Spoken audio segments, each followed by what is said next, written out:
porque es por el bien común y porque gana todo el mundo. Lo hemos llamado reto porque es cambiar, es desafiar lo establecido y replantear el uso que se hace de las cosas y de la energía que consumimos.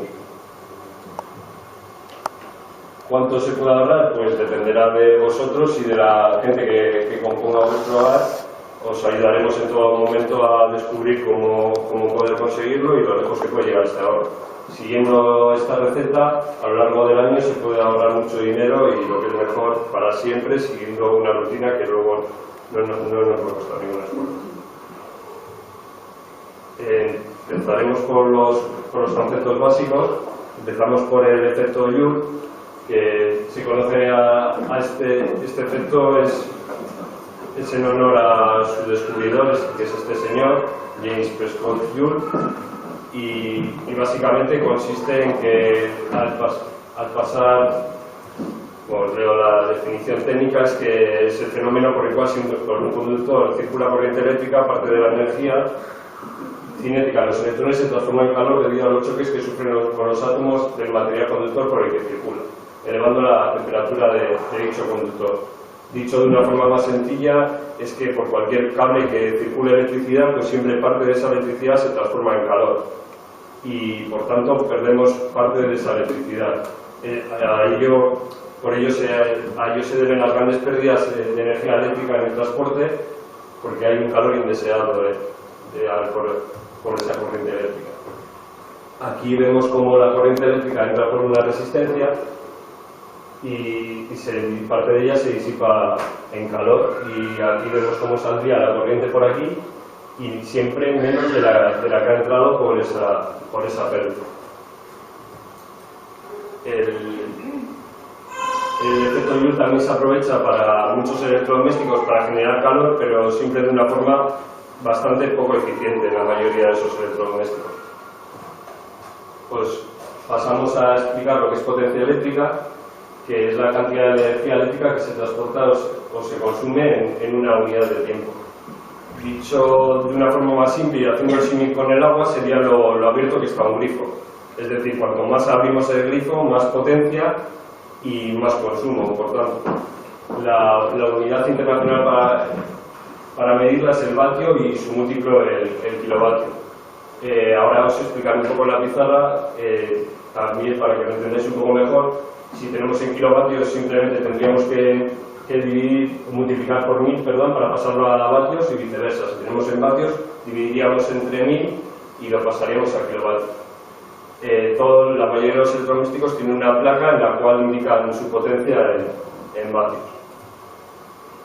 La potencia limita la potencia contratada con la compañía eléctrica limita el número de aparatos y la cantidad de aparatos que podemos tener encendidos y usar a la vez. Las potencias que tienen en el contrato, los tipos de potencia que podemos contratar con las compañías, ordenadas de menor a mayor, son esas en kilovatios: 1,15, 1,73, 2,30, 3,45, etc.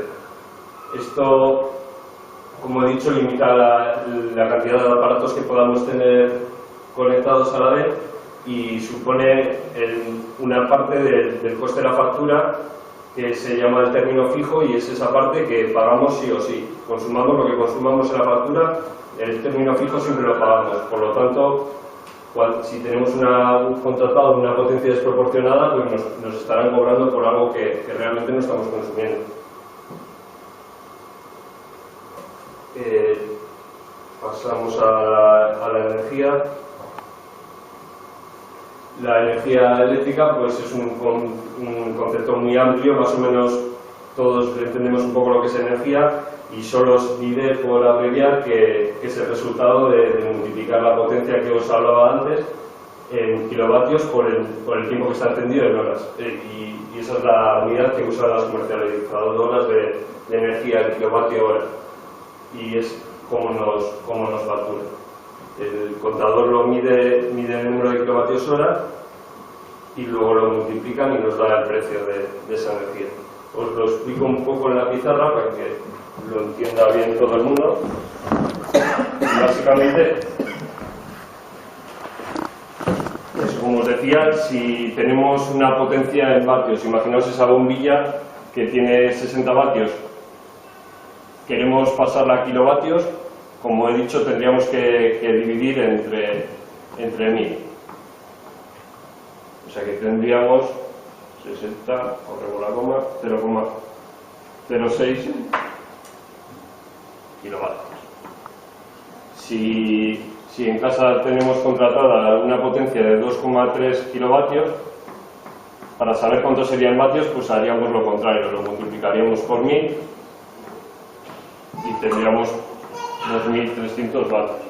Esto sería lo máximo que podríamos consumir en una casa, y en el momento que llegásemos a esta potencia, lo que pasaría es que tenemos un aparato a la entrada de todas las casas que se llama ICP, que es el interruptor de control de potencia, y nos saltaría.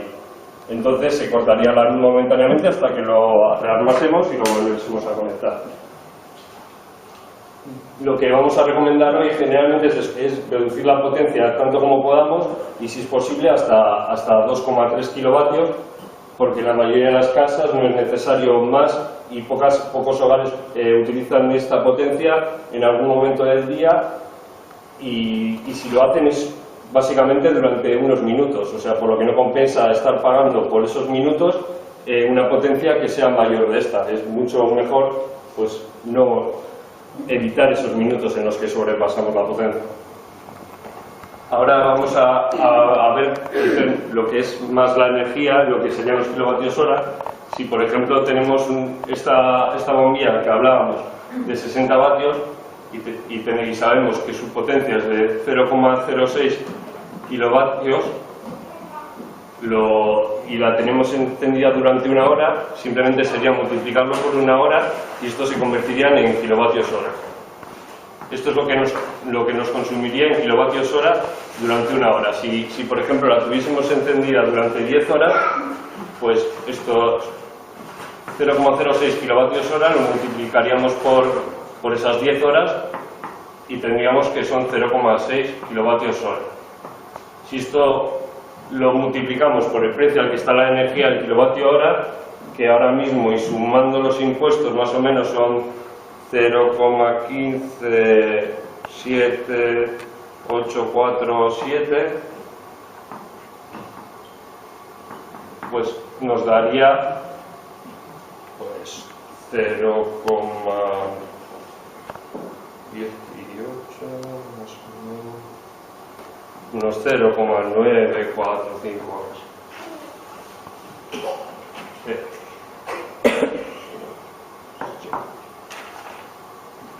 Bueno, ahora la charla la hemos dividido en varias partes.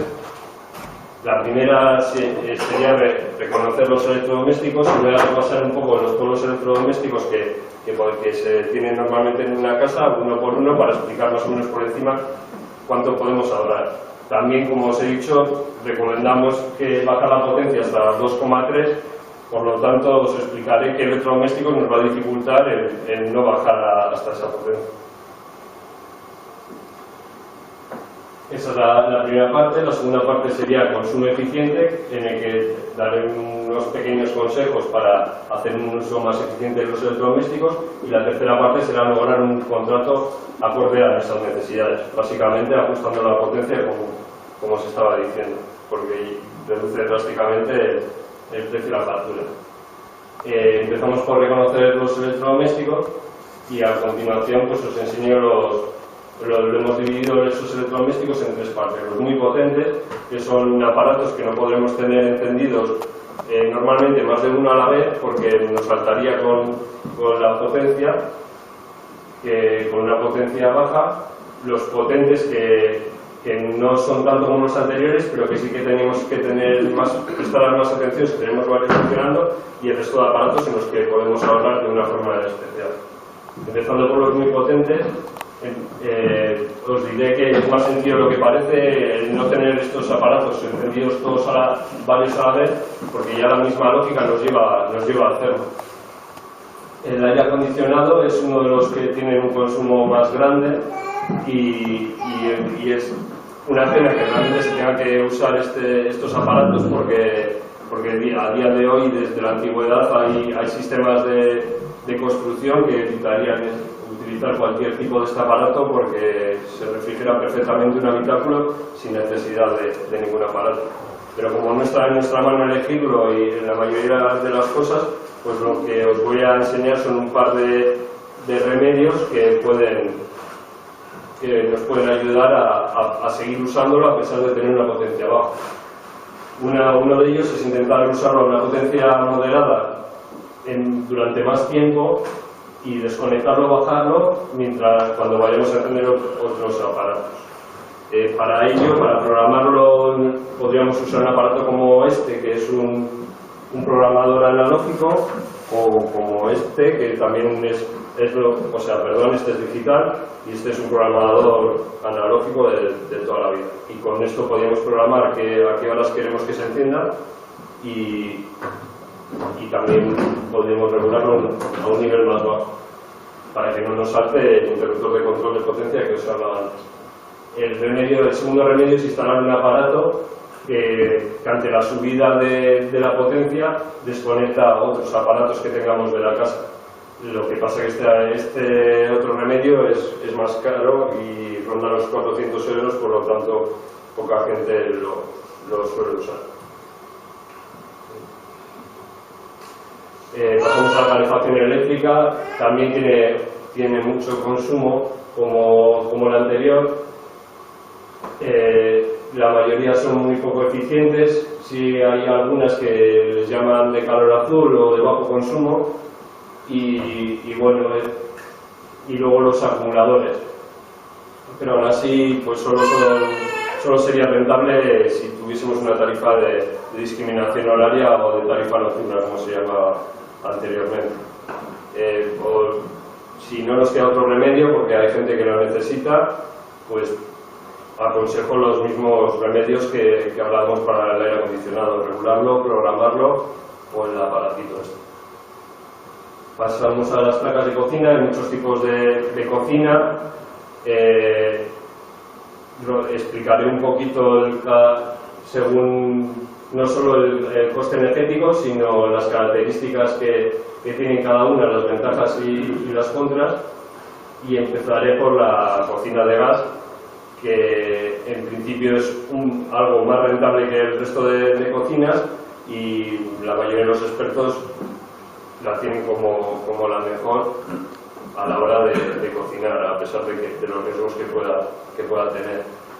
Las cocinas eléctricas, tanto la clásica como la vitrocerámica, consumen mucho, son muy poco eficientes porque tienen muchas pérdidas por calor, pero aún así, con una buena organización sí que se pueden usar una potencia baja en diferentes hornillos de los que tiene la cocina, y entonces sí que podríamos reducir nuestra potencia moderándonos un poco a la hora de usarla. Un truco que se suele usar la gente que tiene este tipo de cocinas es apagarla antes de terminar de cocinar y aprovechar ese calor residual que tiene la placa. La inducción sí que es bastante más eficiente que el resto de cocinas que os he enseñado, y la potencia es muy alta, pero aún así tiene un poder calorífico muy alto, y entonces no nos sería necesaria prácticamente para usarla en todos los hornillos a la vez. Es muy raro, la potencia es muy alta. En parte es eficiente porque solo calienta en lo que es el recipiente que estás usando, y de ahí su eficiencia, porque no tiene tanta pérdida de energía.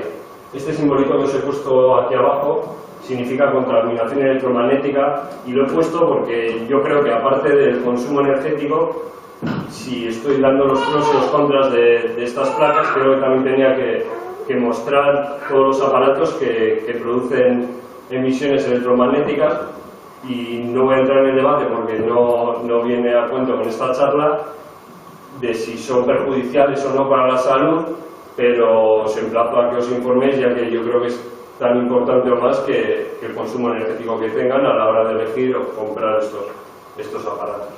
Luego os daré un enlace al acabar para que vosotros mismos echéis un vistazo y decidáis si es perjudicial o no, si afecta a la salud de los seres vivos.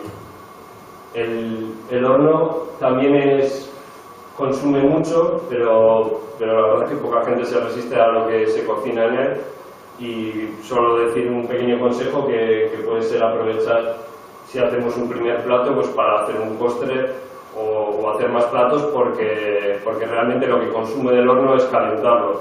Una vez ya caliente, el mantener el calor no supone casi consumo. Entonces, si hacemos varios platos, aprovechamos bastante ese gasto.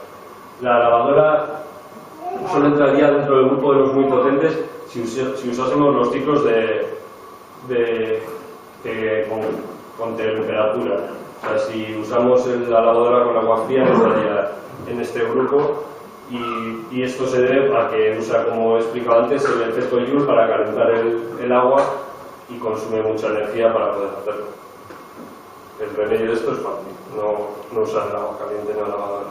El lavavajillas tiene también una alta potencia, no supera normalmente los 2300 vatios, pero ahorra trabajo y ahorra agua, generalmente. Y digo generalmente porque hay personas que sí que son capaces de fregar con mucha paciencia, con menos agua de lo que gasta el lavavajillas.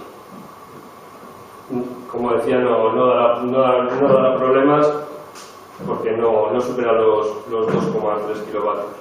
El calentador de agua sí que tiene también mucha potencia, tenemos que tenerlo en cuenta, pero es fácil adaptarlo a una potencia baja, ya que se puede desconectar y sigue acumulando el agua caliente dentro, y lo podemos programar con los programadores que decía antes para que arranque a ciertas horas a las que no estamos usando otros electrodomésticos. La aspiradora, parecido, tiene mucha potencia, tenemos que tener cuidado porque algunas sí que tienen más de 2300 vatios, pero tampoco es muy difícil no usar otros aparatos a la vez que la aspiradora. No tiene demasiado sentido estar usando la aspiradora mientras estamos cocinando o estamos haciendo otras cosas. No es muy complicado y tampoco exige demasiado tiempo. Ahora pasamos al grupo de los potentes, que, como os decía antes, pues en estos aparatos también tienen potencias altas, pero o son regulables o los podemos adaptar más fácilmente. Empezamos por el horno microondas, que consume mucho, pero durante poco tiempo, y al calentar solo la comida y hacerlo bastante deprisa es bastante eficiente, hablando en términos de energía. La plancha de la ropa también tiene su consumo, pero tampoco es desproporcionado, y también al ser durante solo un tiempo no tiene por qué darnos tampoco problema.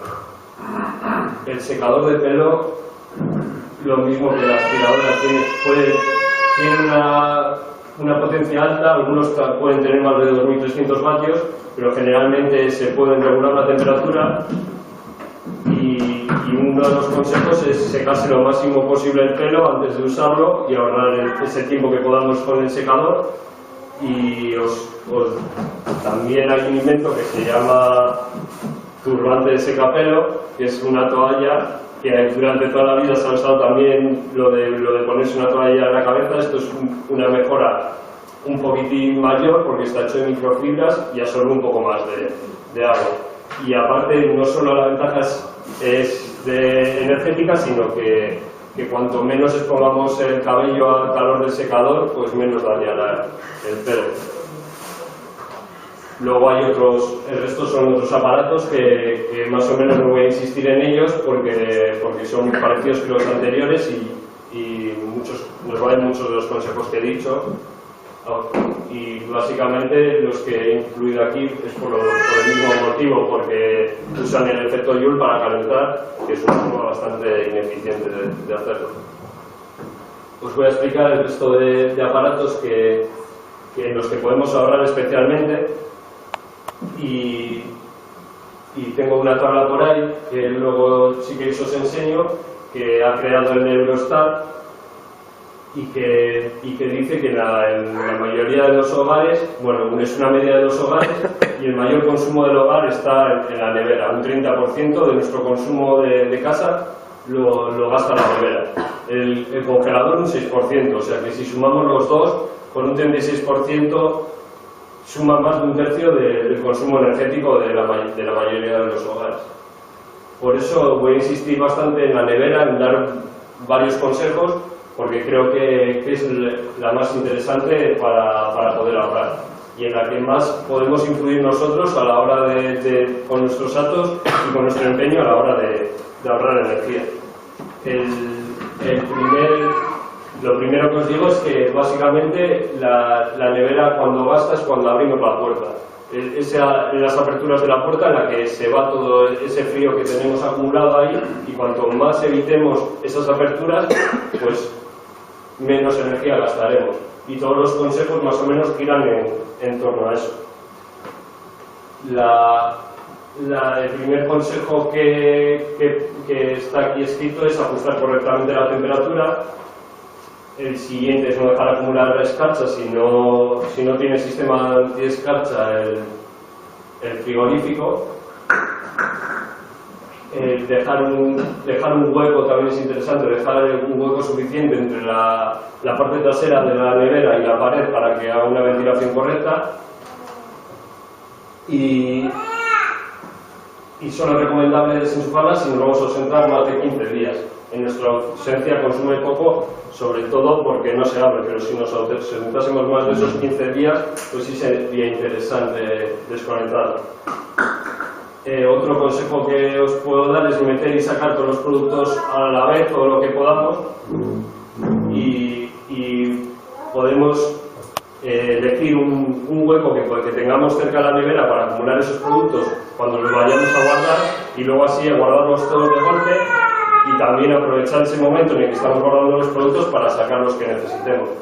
Es interesante también tener una buena organización para ahorrar tiempo en esas aperturas, y es interesante el lema de cada cosa en su sitio y un sitio en cada cosa. Otro truco puede ser descongelar los alimentos en la nevera, que requiere implicación y sobre todo requiere hacerlo con antelación un día anterior como mínimo, pero la verdad que ahorra más energía de la que podamos imaginar. Es un buen truco. Pues creo que con la nevera todo. Esto ya pues algunos más que muchas cosas de las que os estoy diciendo son evidentes y muchos de vosotros lo haréis. El objetivo de que diga absolutamente todos también es para que estemos seguros de que estamos haciendo todo lo posible por ahorrar energía. Como la nevera no es transparente, es la mayor dificultad. Algo que podemos hacer es etiquetar las existencias o bien dentro o fuera, usar envases transparentes, no ocultar los alimentos, tenerlo todo bien ordenado, como decía antes, y tener un sitio para cada cosa y cada cosa en su sitio. El siguiente aparato en el que se puede hablar bastante es el router, porque la mayoría de la gente lo deja conectado de forma permanente. Luego podemos calcular cuánto supone eso en euros cuando hagamos la parte más práctica, pero yo lo que recomiendo es tenerlo solo usado cuando lo necesitas. La gente que lo usa para descargar cosas de internet y lo deja encendido permanente, yo le recomendaría que calculase el coste que supone eso hacerlo y que luego valorase realmente si le interesa dejar eso permanentemente encendido. Luego también os voy a comentar la conexión inalámbrica, que consume sustancialmente más que conectarse por cable. Yo recomiendo usar el cable siempre. La conexión es más fiable, más constante, más segura, mucho más rápida y con mayor capacidad. En contra únicamente está la comodidad y la mayor estética que tiene usar los cables.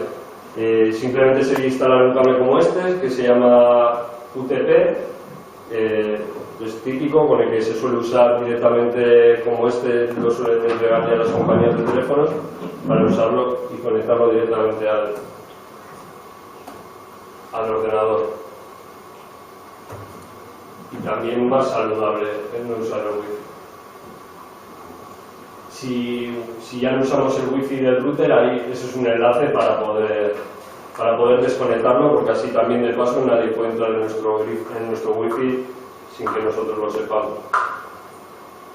El ordenador portátil se puede ahorrar por la batería, siempre que podamos enchufarlo es aconsejable enchufarlo, las baterías tienen poca eficiencia, además de esa manera también podemos alargar la vida de la batería y poder tenerla cuando realmente la necesitamos. Si conectamos internet con el cable como os aconsejaba antes, también es interesante desconectar el wifi que no siga funcionando, ya que lo tenemos conectado por el cable. Pasando a la iluminación, os iré explicando los principales tipos de mayor a menor consumo, empezando por la incandescente. Luego lo veremos de forma práctica. Aquí tengo un banco de bombillas y podremos ver lo que consume. La incandescente no solo es que sea la que más consume, sino que las bombillas que nos venden están programadas para durar poco y sale poco rentable también en parte por eso. La halógena consume algo menos y también dura un poco más, pero tampoco excesivamente más. Como las anteriores están programadas para que se estropeen al llegar a un número de horas. Las fluorescentes consumen menos que las dos anteriores, pero la verdad que quizás sean las que más desventajas tienen. No dan una luz continua, sino que es un parpadeo. En las antiguas es un parpadeo como la frecuencia de la red, de 50 Hz, y hay personas con epilepsia fotosensible y cierto tipo de migrañas a las que afecta bastante, y por lo tanto muy saludables no son. También tienen la desventaja de que no son muy ecológicas porque contienen vapor de mercurio, el cual es venenoso, tanto si se rompe como en la fabricación de las propias bombillas. Ahí hablo de un bulo que siempre se suele decir, de que se dejen las fluorescentes encendidas cuando nos ausentamos unos minutos. Es algo que es totalmente falso, eso se lo inventó alguien de Iberdrola o algo de eso, porque no es así. O sea, sí es verdad que las fluorescentes consumen más en el arranque que en el resto del tiempo que están encendidas, pero no como para que compense dejarlas encendidas. Sí es verdad que si solo nos vamos unos segundos, pues quizás es mejor dejarlas encendidas, pero no por el hecho del consumo, sino por la propia duración de la bombilla, que tiene un determinado número de encendidos programados para estropearse. Se estropea con un cierto... Con las reactancias electrónicas que tienen las fluorescentes modernas, incluidas las fluorescentes compactas, sí que se han mejorado todos los defectos que estábamos hablando antes. El parpadeo es mucho mayor, por lo tanto no afecta tanto, es menos perceptible para los seres vivos, hace menos ruido, encienden prácticamente al instante, pero siguen siendo contaminantes, por lo que es un poco hipócrita referirse a ellas como ecológicas por el hecho de que consuman menos, porque claramente no tienen nada ecológico. Paso a hablaros de los LED. No es una bombilla en sí, sino que es un componente electrónico que proviene del acrónimo diodo emisor de luz. Presenta algunas ventajas frente a las anteriores: no parpadea, soporta mejor la vibración, los contrastes de frío, de calor, y al contrario que las otras no contiene mercurio. Y hay muchos tipos, está en continuo desarrollo, mejorando sus eficiencias, pero básicamente para no liar mucho las voy a separar en LED estándar y LED de alta intensidad. El LED estándar tiene ya bastantes años, desde los años 90, que se descubrió el color azul, que era el que faltaba para conseguir el blanco de los LED, y uniendo muchos, pues consiguen una iluminación que es bueno, pero no pasa de ser un poco escasa. Aquí tenéis un ejemplo que casi ni lo veréis, un poco así, y habréis visto algunas bombillitas de estas que no pasan de alumbrar un poco en la oscuridad para no chocarnos, más o menos lo justo, para no chocarnos. El consumo es bajo, pero son los que menos eficiencia tienen dentro de toda la familia de los LED. Aquí tenemos los LED de alta intensidad. Como decía, hay muchos tipos, cada vez van desarrollando nuevos modelos, también se llaman de potencia y han aumentado bastante la eficiencia. consumen un 92% menos que las bombillas convencionales y hasta un 30% menos que las fluorescentes. La verdad que sí que son caros, sobre todo los últimos modelos que han salido. Pasamos a otros aparatos en los que podemos ahorrar especialmente energía y que contamos en nuestro... Ah, no, estos son... Ya os he dicho a todos. Vamos, son otros aparatos en los que, para que podáis, para tener en cuenta, pasamos al consumo eficiente, que son una serie de consejos en los que, para poder ahorrar energía en el hogar. Empezamos con el modo de espera, en inglés standby, que más o menos todos conoceréis, y es el modo en el que un aparato está activo esperando una respuesta, como puede ser encenderlo a través de un mando a distancia o con unos botones táctiles. Lo que conviene es revisar todo, o sea, desenchufar todo, cualquier cosa que no estemos usando, ante la duda, desconectar. El consumo de espera a veces es casi ínfimo, otras veces sí que es algo mayor, pero como decía, no tiene ningún sentido. Como aliado tenemos el interruptor, simplemente sería instalar interruptores y tan cómodo como que cuando dejamos de usar un aparato, usar el interruptor y desconectarlo. No solo es el estado de espera, sino que a veces se dejan encendidos aparatos sin que realmente los estemos usando, como os ponía de ejemplo antes del modo. Aquí he puesto actuaciones que podemos usar contra el modo de espera. He puesto la placa o el horno porque es uno de los electrodomésticos que más difícil nos lo pueden poner, porque no tenemos el enchufe directamente para poder desenchufarlo, y una de las soluciones que podemos tener es, si tenemos en el cuadro un interruptor especialmente para la placa o para el horno, sería cuestión de usarlo, desconectarlo y ya dejaríamos de consumir. Que por poco que sea, a lo largo del año, sumado, en la misma estadística que os hablaba antes del Eustat, han calculado que supone un 10% del gasto energético en el hogar, que no es moco de pavo. La otra solución sería instalar un interruptor en mitad del cable que vaya a la placa, que no debería hacerlo entero.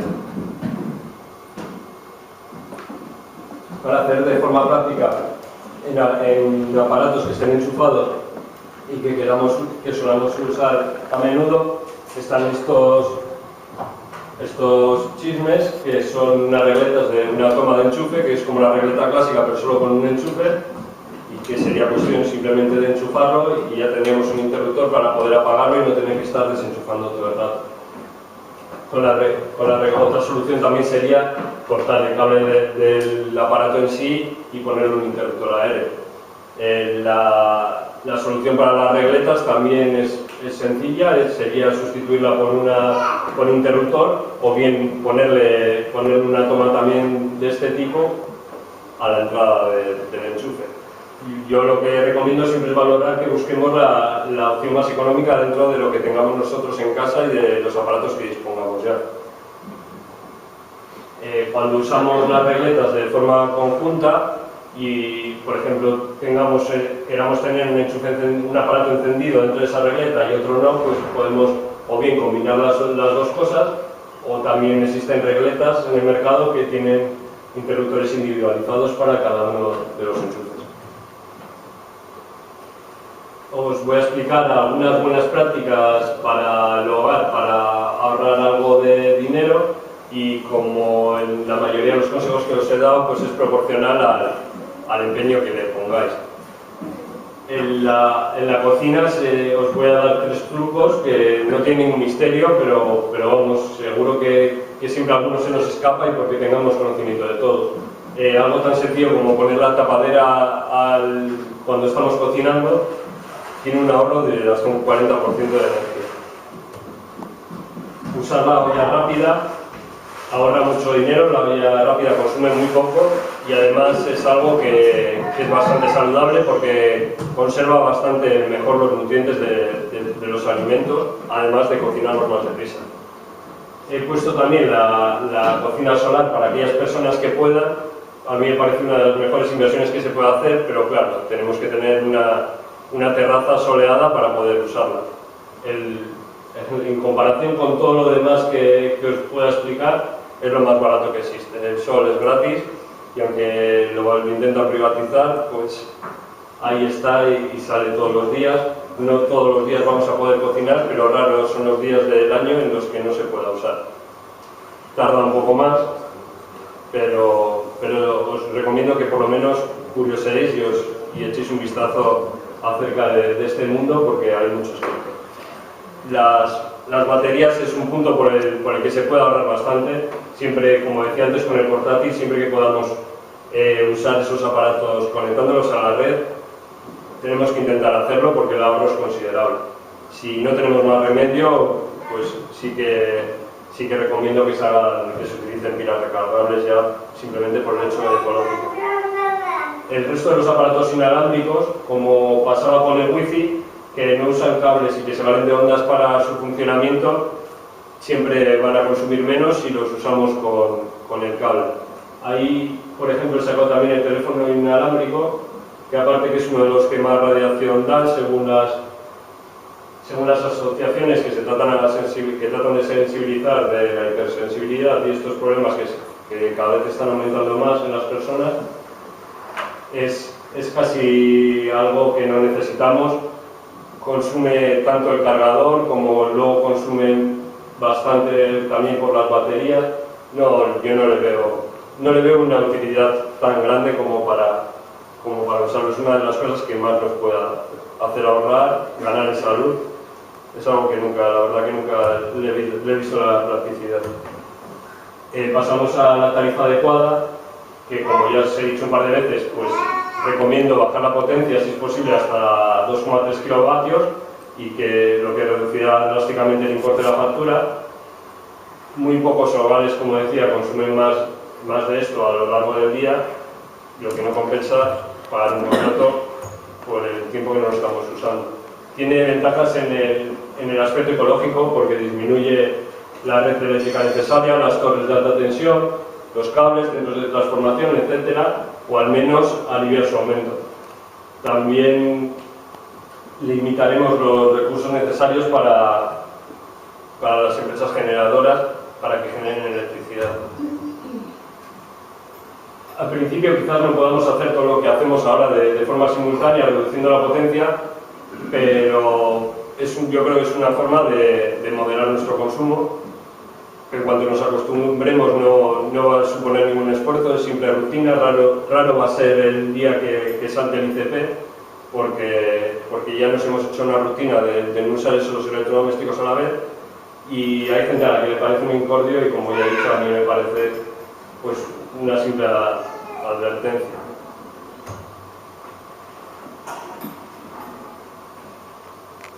Ahora os voy a explicar las ventajas de reducir la potencia en el aspecto económico, cómo se traduce esto en la factura. Y aquí tenemos varias facturas, las hemos simulado, una es de 4,6 kilovatios, otra de 3,45 y otra de 2,3. En las tres he puesto el mismo consumo de energía y vais a ver cómo con un mismo consumo de energía cómo varía el precio de estas facturas. El consumo que he elegido son 184 kilovatios hora, es un consumo razonable para un hogar de 2 a 4 personas, y los precios que he cogido son los del último BOE, los que se están aplicando ahora mismo, de febrero de 2014. Aquí está. Este es el detalle de la primera, que como podéis ver, el coste fijo, que es donde pone ahí potencia facturada, 33,91, es mayor que el coste de la energía que hemos consumido, que es 22,84, y eso se traduce luego en el importe de 74,23.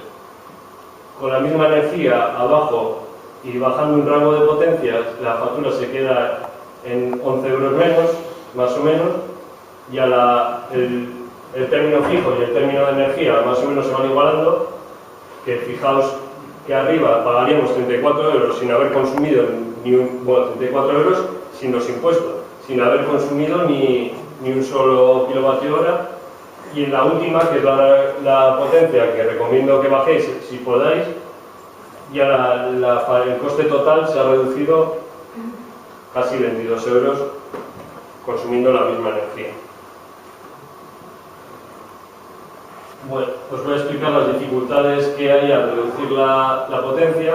Recomiendo estudiarlo un poco antes de bajarla. Es más costoso según vivan más personas en el hogar, pero en la mayoría de los casos es cuestión de organización y de información.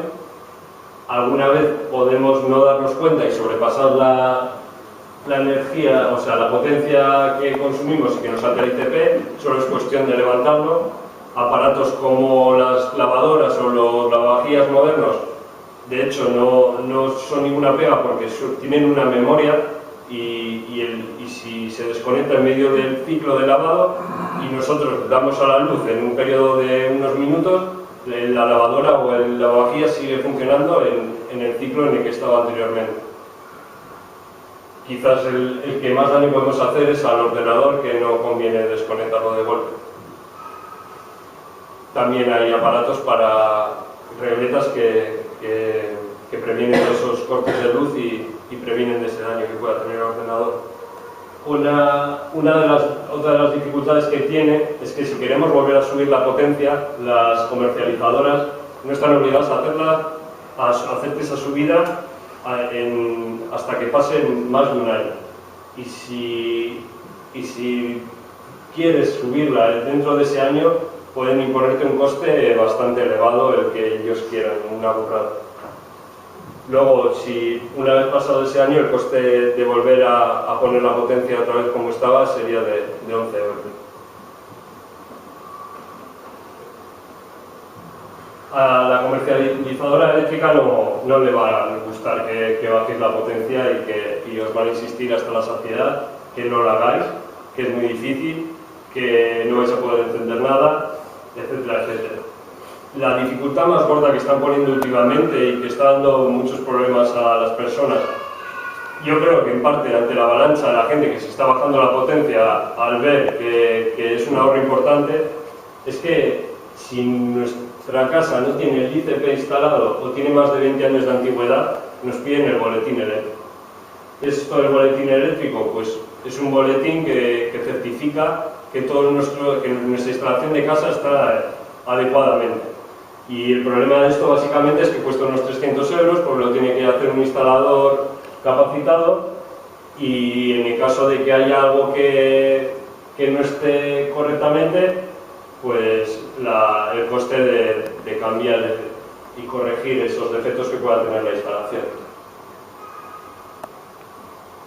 Es una de las mayores dificultades que están poniendo las eléctricas, ya que son ellas las que dictan las leyes que luego el gobierno escribe en el BOE. Se puede solicitar la bajada por teléfono, por internet, por carta. Yo recomiendo ir a la oficina, solicitarlo por escrito e incluso llevar una copia y que te lo den por escrito para tener certificación de la fecha en la que lo has pedido.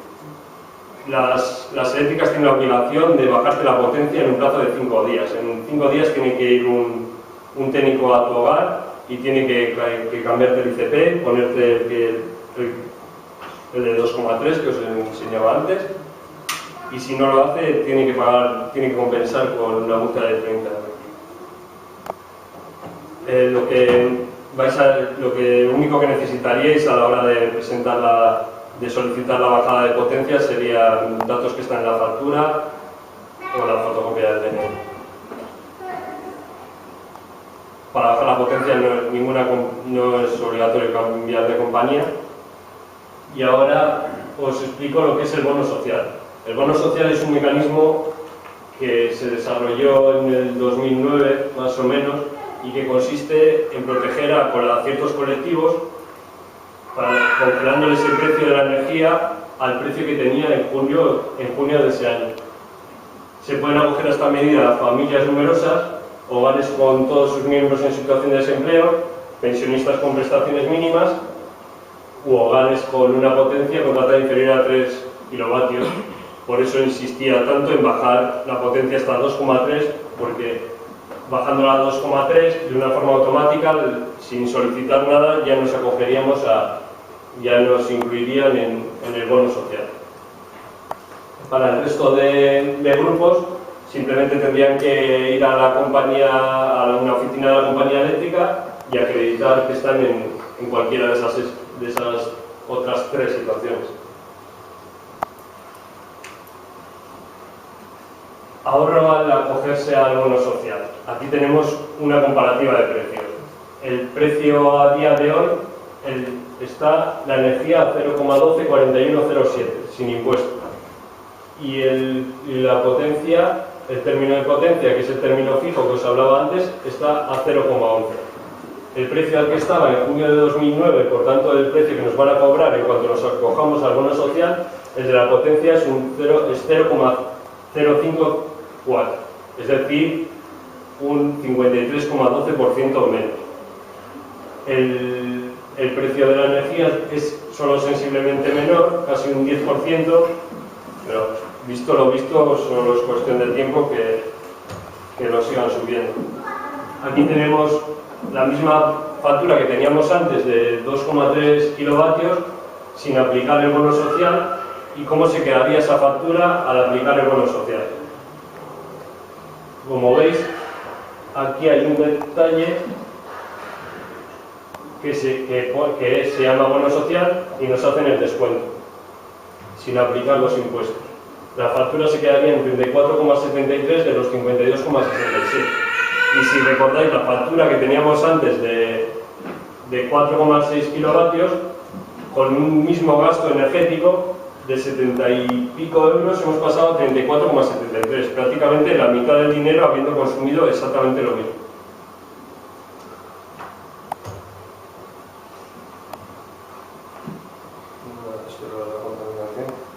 Y así, esto es todo la teoría. Ahora os voy a enseñar un poco la parte práctica y cómo medir los consumos de estas bombillas y más o menos cuánto consumirían.